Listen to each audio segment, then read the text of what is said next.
Breaking news. China has just surrounded Taiwan while America was fighting Iran. Taiwan's military has detected 26 Chinese warplanes, 7 Chinese Navy ships. They all are circling the island at once. Moreover, while US ఇరాన్తో వార్లు బిజీగా ఉన్నప్పుడు China already Taiwan మీద attack చేయడానికి ready అయిపోయింది. మన రీసెంట్గా వచ్చిన న్యూస్ ఏంటంటే చైనా ఆల్రెడీ 26 వార్ ప్లేన్స్ని అండ్ 7 నావీ షిప్స్ని తైవాన్ చుట్టూ సరెండర్ చేసింది.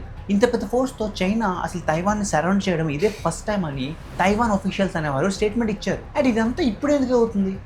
బికాస్ ఇరాన్ మీద ఉన్న వార్ వల్ల మిడిల్ ఈస్ట్లో టెన్షన్స్ పెరిగిపోయాయి అండ్ దానివల్ల యుఎస్ తన మెరైన్ అండ్ ట్రూప్స్ మొత్తాన్ని మిడిల్ ఈస్ట్లో డిప్లాయ్ చేస్తుంది. దానిలో వెపన్స్ అండ్ ఆర్టిలరీ మిషనరీ కూడా ఉంది. అండ్ ఈ టైంలోనే చైనా అసలు తైవాన్ మీద ఎందుకు అటాక్ చేస్తుంది అండ్ అటాక్ చేద్దామని ఎందుకు ఆలోచించింది? అసలు విషయం ఏంటంటే 2027 కల్లా తైవాన్ని ఆక్యుపై చేసేస్తామని చైనా ఆల్రెడీ స్టేట్మెంట్ కూడా ఇచ్చేసింది. అండ్ తైవాన్కి ఇక్కడ ఎవరు ప్రొటెక్షన్ ఇస్తున్నారు? అమెరికా.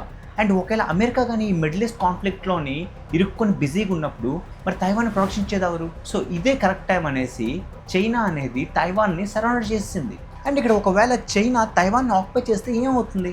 నార్త్ కొరియా జపాన్ మీద ప్రెషరైజ్ చేస్తుంది అండ్ సౌత్ కొరియా కూడా ఈ వార్లో ఎలా అయినా ఇన్వాల్వ్ అయిపోతుంది. దీనివల్ల మిడిల్ ఈస్ట్లోనే కాదు ఏషియాలో కూడా ఒక చిన్న వార్ కాన్ఫ్లిక్ట్ అనేది స్టార్ట్ అయిపోతుంది. And already middle east tensions వల్ల అమెరికా అనేది చాలా ప్రెషరైజ్ అయిపోయింది.